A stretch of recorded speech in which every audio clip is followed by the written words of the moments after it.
I'm Urs Gasser. I'm the Executive Director of the Berkman Center for Internet and Society. I'm also on the law school faculty, and I'm really delighted to serve as your moderator of this discussion, of this workshop, which is actually hosted by Dean Minnow in collaboration with the Berkman Center. We have quite a challenging topic to address over the next hour, which is bad behavior online. And more specifically, what we hope to discuss with all of you and great panelists today is how can we actually work together to combat bullying, meanness, and cruelty on social media in particular. So the hope is not only to understand the problem of bad behavior online, but also really discuss and brainstorm what can we do about it. This is a hard problem, a challenging problem, and it's a pressing one. So according to a recent survey by Pew Internet, more than 50%, more than 40% of users have personally experienced some form of bad behavior online, ranging on a spectrum from bad name calling and embarrassment all the way to stalking or even physical harassment. Young people, young users, young adults in particular, are strongly affected by bad behavior online, particularly young women aged between 18 and 24. They're particularly affected by more severe forms of harassment online. It's also interesting, according to the same survey, that more than half of the people affected do not know who actually is behind this sort of behavior. So a lot of it happens anonymously and without attribution, which is another, I think, factor to consider in our conversations. And the final data point is in over 50%, I believe 60% of the cases, the source of harassment was actually social media, so Twitter, Facebook, and the like. And that's also why during today's discussion our focus will be on social media, not exclusively, but it will be an emphasis. So we only have about 55 minutes to discuss this complex ecosystem problem, as these numbers already suggest. And I would like to propose we do it in kind of 3 parts. First, we will have brief statements by our panelists that I will just introduce in a minute, or actually as we go from one to the other. Then in the second part, what I would like to do is to have quick roundtable discussions, and maybe we can even merge tables. Leave, please, a few seats open, because the panelists and myself will also join these discussions. We'll get back to that.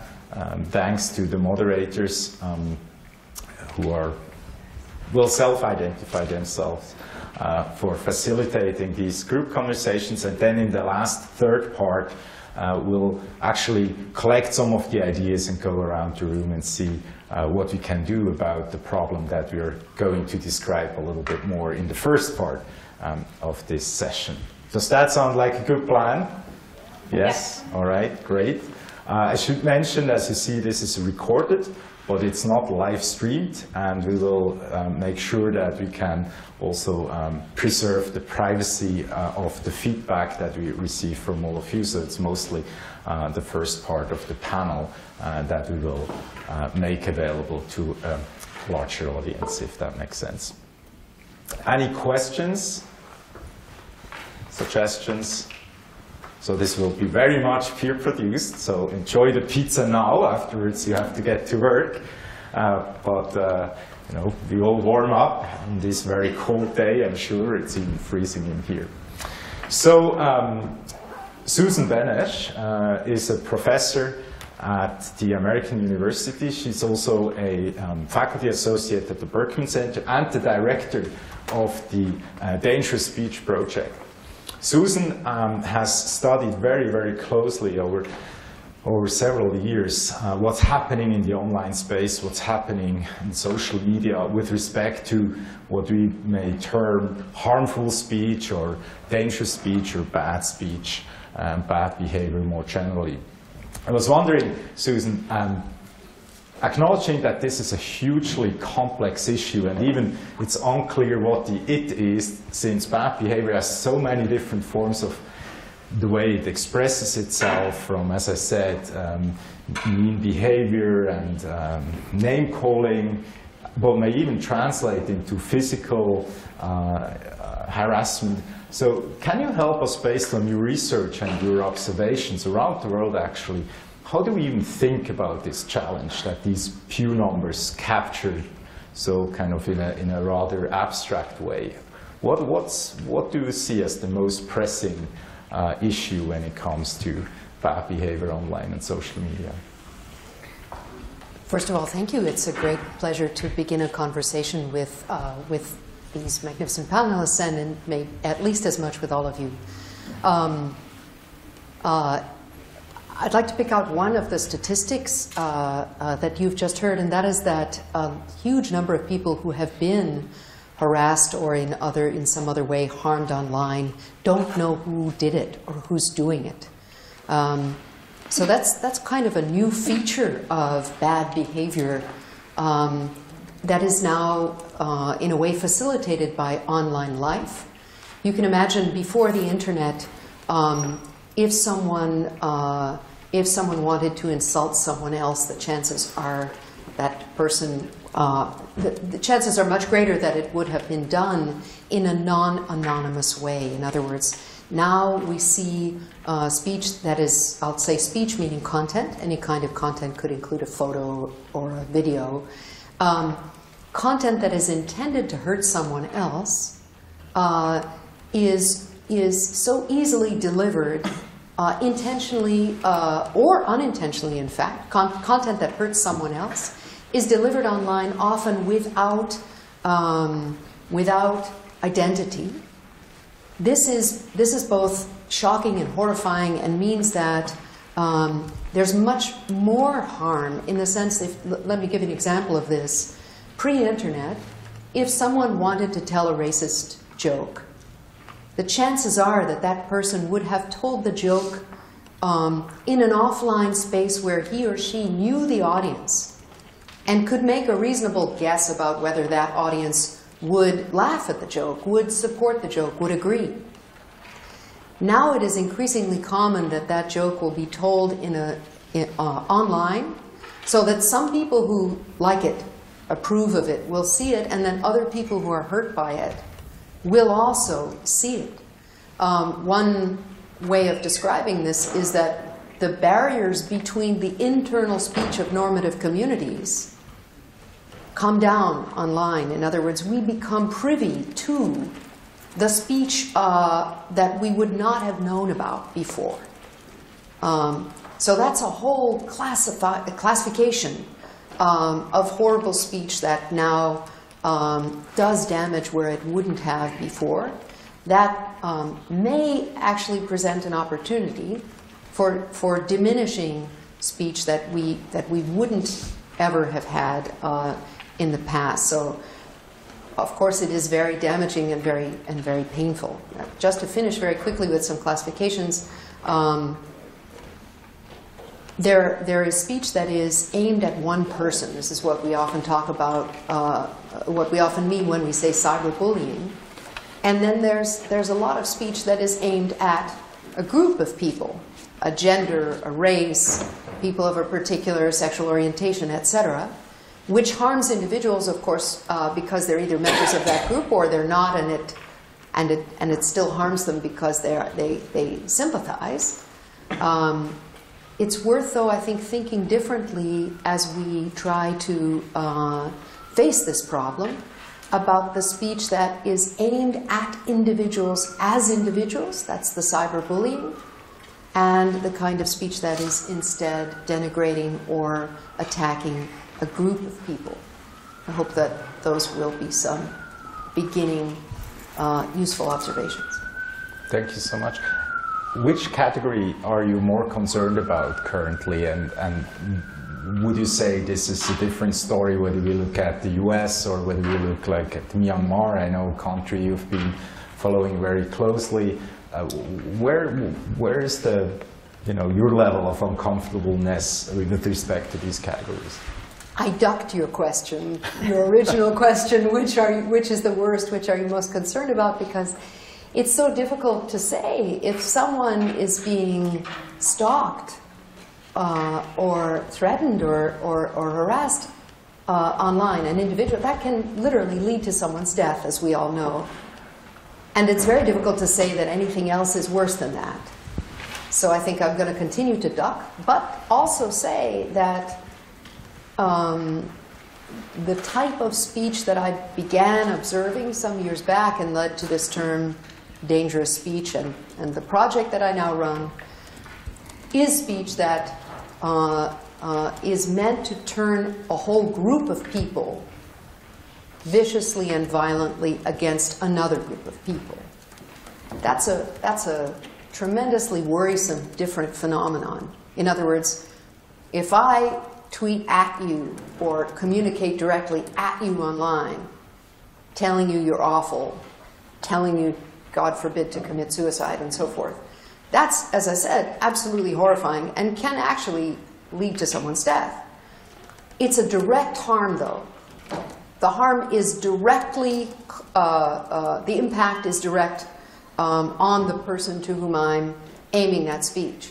Paradoxically, if I'm trying to turn one group of people deeply and violently against another group so that they will condone or even take part in massive harm against the other group, such as ethnic cleansing or genocide or massacres, in that case, it's an indirect harm because I am turning one group of people so much against the other by making them hate or fear this other group of people that may well have a deep, continuing, systematic effect that then becomes quite hard to unwind again. So maybe I can say that they're both of enormous importance, and that the process, the mechanism, is quite different in these different cases. Of course, they can also overlap. If I begin communicating online in denigrating a particular group of people, it may frighten or silence individuals who are members of that group.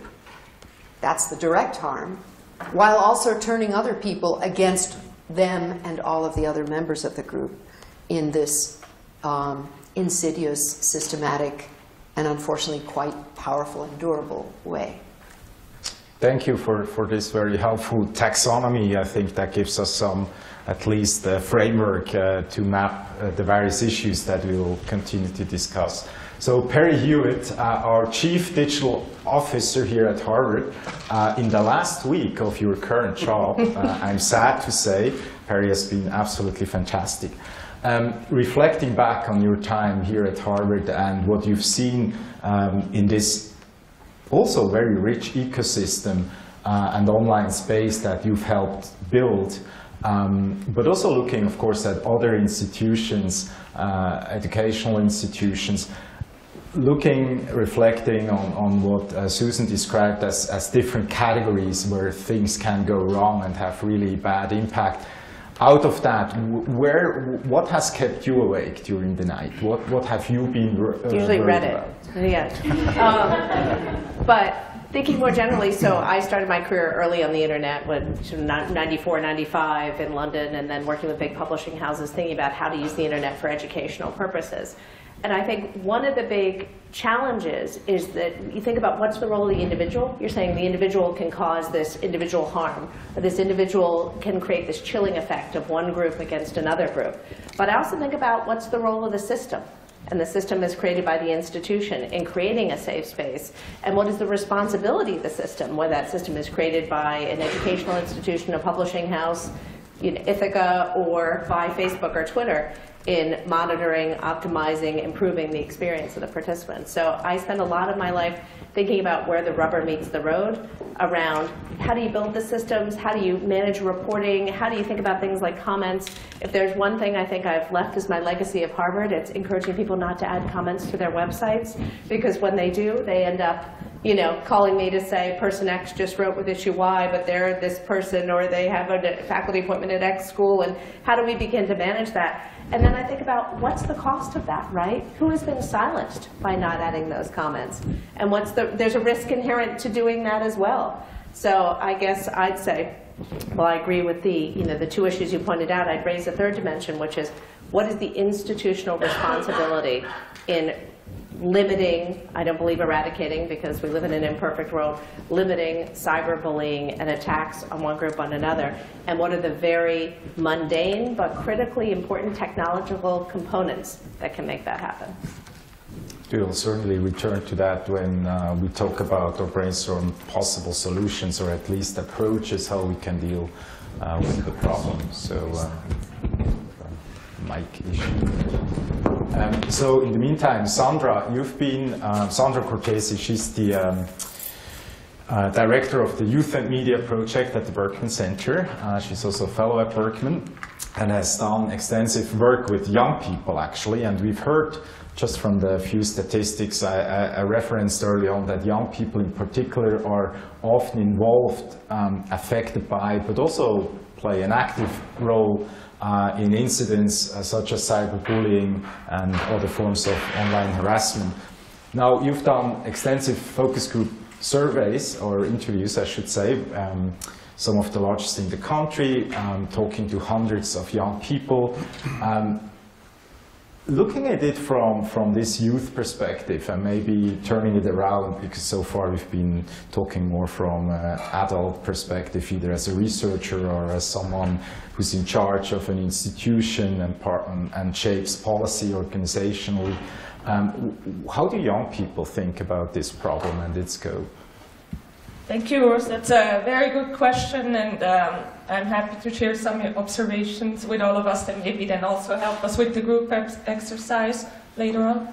I also have to say I haven't done this work alone, so many of the youth and media team members that have done this work, like Paulina Hadong or Nathaniel Levy, are with us in this room and can maybe also then later jump in when we have the conversation. So I want to share 5 observations with the room. The first one actually already starts with how we frame it. So cyberbullying is the term we use to do some of the work around mean behavior at youth and media. And it's already actually the first problem, because cyberbullying, as well as dangerous speech or toxic speech or whatever term we use, those are not terms young people came up with. So when you do research with young people and ask them about their opinions around it, it's important to acknowledge what are the terms you use, which also makes it really hard then to research if those are not terms they came up with or identify with.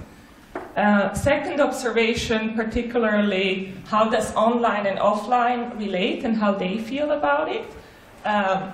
Numbers say offline bullying happens more than online or cyberbullying. Which is tricky, because when we ask young people about their perception of online and offline, we know that those lines are blurring, that they often do not differentiate between those two, and that the communities or friends they have online and offline often very much overlap. And when talking about cyberbullying, different than some of the statements Susan made, I believe young people are often aware who is targeting them or who is sending those messages to them. Not always, I know, but often. The third point, again, which helps in with the group conversation, is that there are different roles. So there is the bully, the victim, and there is the bystander. But more commonly also there is the bully victim. So young people that are bullying themselves but are often victimized in other situations, either at home by parents or caregivers or family members, or in other settings. what is interesting about the bystander, I think, is that online it can take on many different roles, because the bystander can be physically present of the bully. Yes, he can be physically present with the victim, or none of those. And so the action he or she might take can be very different depending on the situation he or she is in. I also agree with previous speakers. It can have really serious effects from research we know, and young people say it can cause anxiety, it can cause depression, even can cause thoughts about suicide. So I agree it's a serious issue. An issue that online can take on many forms. So some of the forms are very similar, and that then goes to Chris and how you then maybe think about it. But many forms are more common, like offline, like name-calling, gossiping, spreading rumors, social exclusion, for instance. But online, when you ask young people, it can also take on newer forms that maybe before we were not aware, like someone hacking your social media account, someone impersonating you, someone stealing your passwords and doing something with your devices. It can be spreading videos or pictures online, so that's new. And you can also create groups to harass someone. So when we think about solutions, again, and how we involve young people in those questions, we also need to take the old forms as well as the newer forms into account. Thank you, Sandra, for sharing these insights. And it's definitely also a good segue into the solutions part, to which we will get to in just a minute. Before we go on and turn it over to Chris, Perry, this question of blurring lines between offline and online, has that been a theme for you as well in your job, where you say, well, actually, you know what, this is so connected that we can't, that this distinction doesn't really make sense anymore where we are today? Or would you say, no, these are, for the reasons also Susan mentioned earlier on, these are still different spaces with different dynamics and different conditions under which people speak and operate? I think there's blurring between offline and online, but I'm always struck by the different spaces across different social networks and what groups tend to congregate to which network. So the most successful program we've launched aimed at Harvard College students was using Snapchat, because that is much less, the way we used it, it's much more about private messaging and much less about public spaces. But I think that whole presentation of self, online is more prevalent at other schools and also in the teenage years. And we haven't seen as much of this is their online presence, so this is how it affects them offline. We've seen them more as discrete spaces overall. Thank you. Sandra, do you want to respond to that, or Susan briefly? All right. Chris, of course, we are here at a law school, and we have law students in the room. If you take 2 steps back, listening to what your colleagues just shared with us, what are your thoughts more generally on how we explain what is happening here? I mean, the previous speakers made the point that the internet has led to amazing things, right? It has dramatically changed the way we interact, communicate with each other over distance, how we form and maintain relationships and friendships. It had had a deep impact on our economy and really open platforms for entrepreneurship, for creativity. It has changed the way governments interact with their citizens. So there's been an amazing wave of positive outcomes over the past decade and a half. But then, of course, as we have heard, there are also kind of bad things that are coming out of this openness. How would you look at these issues, particularly from a legal and policy perspective? What is the role of the law in all of this as we try to understand the problem? And particularly here in the US, and I say that as a European, how has the strong free speech paradigm in the US factored into what we see here and what we now understand to be a real problem? Right. Well, I think that against the backdrop of the strong First Amendment interests that we all value so highly here in the United States, there is, going with that, a skepticism about regulation in this space, particularly about, I would think, government regulation and interventions by government. Now, Perry talked about sort of technological solutions, platform-based solutions. We'll talk about this all in our breakouts, the ways that different communities establish their own norms and values about what's acceptable and what's not. And I think all of that is entirely consonant with this idea of a marketplace of ideas, which we often talk about when we talk about free expression. We want people who want certain kinds of content to have the platforms to go to get that content and the ability to go elsewhere if the platform is not delivering what they want. We also have, I think, notions in addition to the marketplace concept of free expression facilitating autonomy, dignity, and accountability of individual speakers. And I think that's true whether we're talking about good speech or harmful speech. I think that it may seem sort of perverse, but the idea of allowing people to speak their minds in some ways goes to core values that we value in the U.S. around dignity and autonomy of speakers. And in addition, in a more sort of consequentialist way, allowing all manner of speech across the spectrum also promotes tolerance in some ways, because we get a chance to understand and hear the different views that are out there about issues, some of which can be quite heinous and sort of anathema to values that we all hold so dear. So I think that in general, this marketplace approach allows, again, from a government regulation perspective, supports a view that we should regulate this as little as possible, sort of from the top down. Now, that does not mean it's entirely unregulated, and we can talk in a bit if we want about sort of, there are tools out there that allow us to regulate speech in this space, and particularly speech that is harmful to individuals or even to groups, as Susan was describing. So I don't want to suggest that this is a total free-for-all for all forms of speech. We have clear lines that have come out through Supreme Court precedent and statutes in the U.S. that have kind of drawn those lines.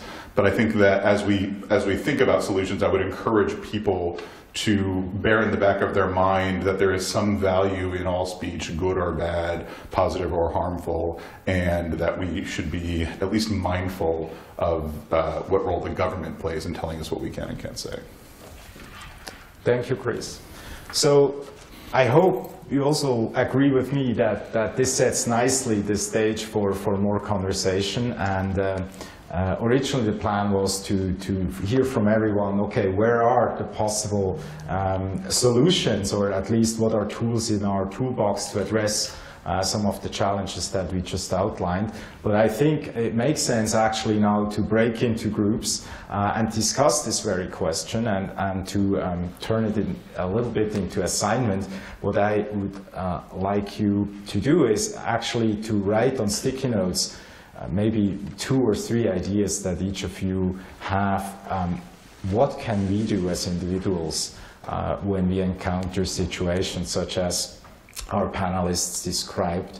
Now, of course, you can wear the hat of a future lawyer, that's one option, but you can also just wear the hat of a person who has friends, who is a participant in social media and may witness some really nasty forms of behavior, and what can we do about it? So that is the challenge. If you take maybe 2-3 minutes to just kind of write down in a keyword or 2 your ideas and thoughts, and then the hope is that the moderator at each table, and we should definitely merge tables if there are not enough participants, to see whether you can cluster some of these ideas in a quick group conversation. We'll then regroup in about 15 minutes from now and hear back what are the ideas out there. We'll then hear final comments from our panelists, how your ideas that you generate relate to some of the work our experts have been involved in, and what is the path forward. Does this sound like a good plan and gives you an opportunity to grab another slice of pizza, I hope? Yeah? All right, so let's do that, and please, moderators, identify yourselves, and panelists, please join the tables. So sorry to interrupt. Please feel free to finish your sentences, but we have to get started. We have only a few minutes left. I should say, if someone minds to be recorded, please let us know now. Charlie is leaving, but not for that reason, I guess. Otherwise, it's just easier that we can report and hear from the groups, if that's okay. So I'm wondering whether this group with Danielle could share some of the key ideas that have come up. I would suggest we limit it to one idea per group, and ideally a different idea that has come up. So what was a cluster of ideas that you identified? A cluster of ideas. Just pick one cluster. So I'll pick this cluster that I could kind of call empathy. And some of the things that came about were be a good role model, be kind to yourself, encourage, support the victim with good behavior, show empathy, offer help. So just to be Thank you. concise. Another group that is already ready. I see some are still clustering. Yeah. You want to grab the mic? Already ready. Thank you. Great discussion. Hi, everyone. Yeah, we had a great discussion that was kind of tangential to putting stickers on this, but a few of the things that we wrote were things like encouraging outside development of anti-harassment tools, encouraging counter speech. Platforms have community guidelines and blocking and reporting systems for users. A lot of our discussion was mainly focused on kind of the difference between online and offline space, and especially in light of the discussion happening at the law school right now around the hall over there and the whole reclaim movement, and kind of what conversations are we comfortable having offline versus online, and how in this situation it's kind of an odd situation because the online conversation seems to be much more civil and well thought out than the offline conversation, or at least not as chilling as the offline conversation, which is something to think about. I think why is that working? Why isn't there more horribleness online than offline? Anything you want to add? Yeah, great. Thank you. And definitely the question of blocking and reporting systems came also up in this group over there. So that's definitely a theme to explore further, please. Okay, so and if you don't want to hold that, that's fine too. So just say what. So basically, we're trying to work out.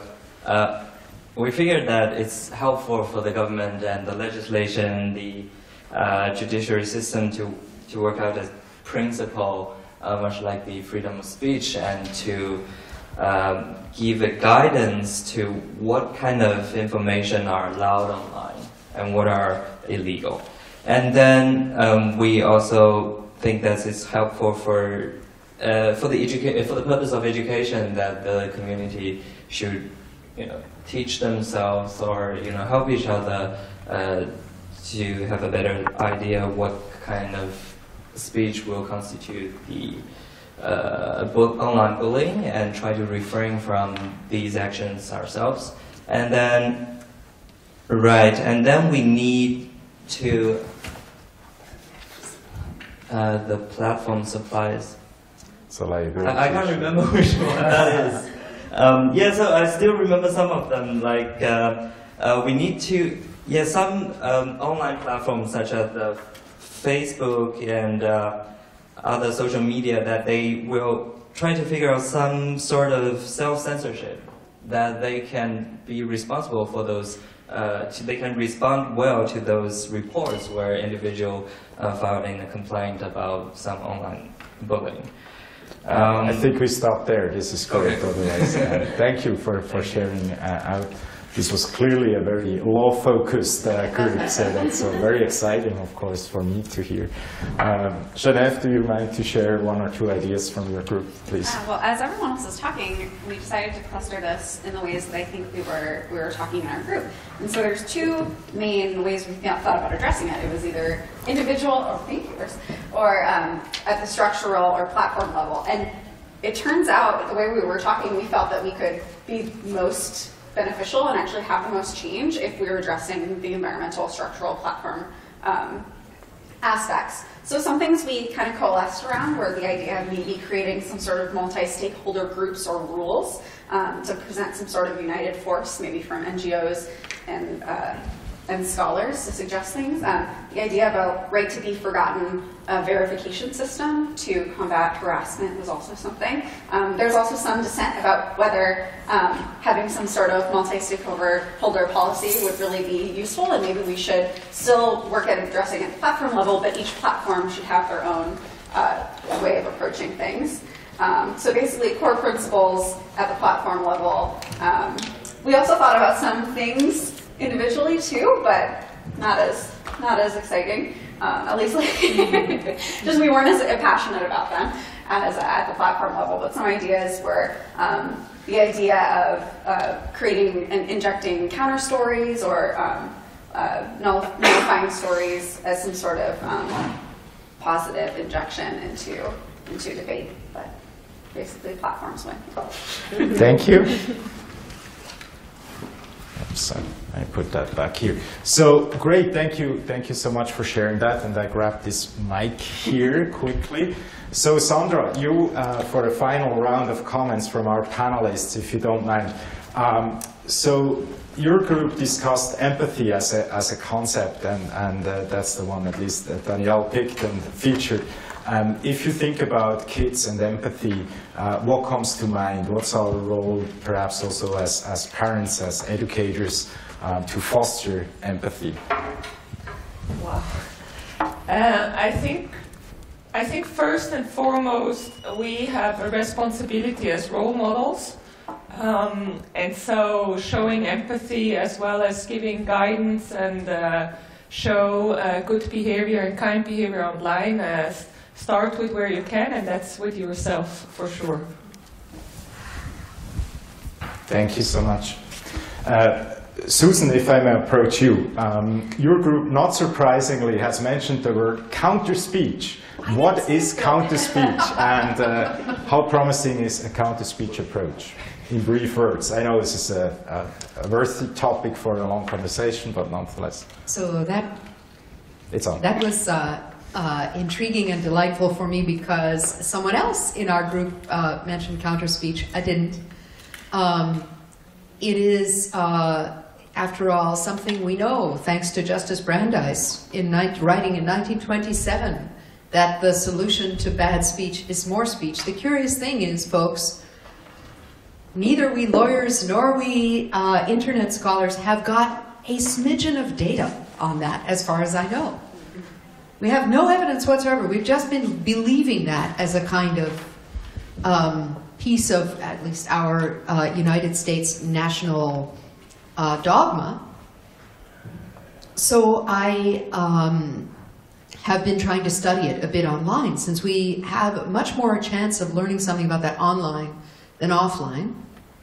And what I can tell you is that in some cases, in some cases it works. In other words, we have got a small but growing and intriguing little collection of cases in which people of very different views engage with one another online, especially where the first person posts something that I think we all in this room would agree is hateful or harmful, and then another person or people respond, and then the first person recants or apologizes or changes his or her form of expression. There are individual cases of quite dramatic change, such as that of Megan Phelps Roper, who is the granddaughter of Fred Phelps, who founded the Westboro Baptist Church, the church that actually prevailed in the Supreme Court case of Snyder v. Phelps, that's the church. Well, either you've heard of Let's it not or go look it up. into the story because Right. we're running out of time. So this is a person who changed her views very dramatically, largely because of engagements on Twitter. There are also, that's what I call one-to-one. Then there are many-to-many changes, perhaps surprising, and time is so short, I'll just mention one. There is a terrible hashtag among many terrible hashtags that is Kill All Muslims. Kill All Muslims has trended numerous times, particularly after the events that you might guess at, like the Charlie Hebdo killings and the Paris Paris killings. In each case, one of the main reasons why that hashtag has trended is that it got taken over by counter speakers, by people tweeting on it in opposition to it. So although we have, I think, often got the idea that the trolls outnumber us, somehow, in some cases, some unknown number of us managed to get them, and of course I use these pronouns very ironically, managed to speak either to them or to the larger community, which may have a favorable effect on discourse norms, which comes back to civility. Thank you so much. It's a few encouraging examples, which I feel is appropriate towards the end of this session. Talk to you afterwards, for sure. Chris Bavitz, so we heard from this group in particular the role that law can play in all of this. What's your assessment? Do we need more legal intervention to deal with the harmful, bad behavior online problem? I think that, I'm not sure that we need more legal regulation, and if we had more time, we could talk about the specific legal regimes that we have in place now around laws like governing defamation and invasions of personal privacy and true threats that I think, if deployed properly and enforced properly, can get at a lot of what we're talking about. So I guess I would say I think we should focus on fine-tuning the existing legal regimes. And I think the other thing that for me comes out of all of this is the notion of just the number of tiers that there are at which we can, and sort of intervention points from individual to group or constituency to platform to multi-stakeholder initiative to state and local government, federal government, and then international government governing bodies as well. So I think that we need to, rather than saying government is the solution to the problem, to focus at all of these levels would be great. Thank you. Perry, it's your last week here at Harvard, so I have some flowers for you, but you also have the last word in this session.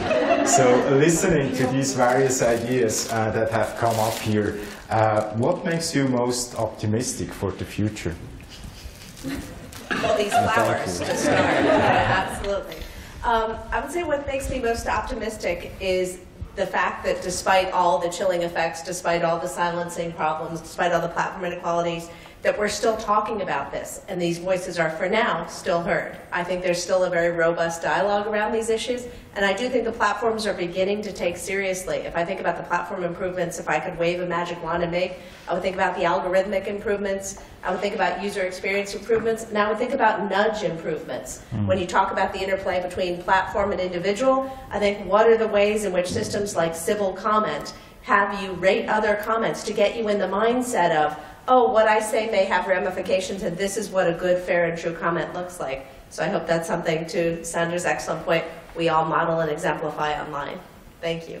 Thank you so much. Please join me in thanking the panelists as well as the moderators. Thank you. Have a great day with lots of positive online experiences.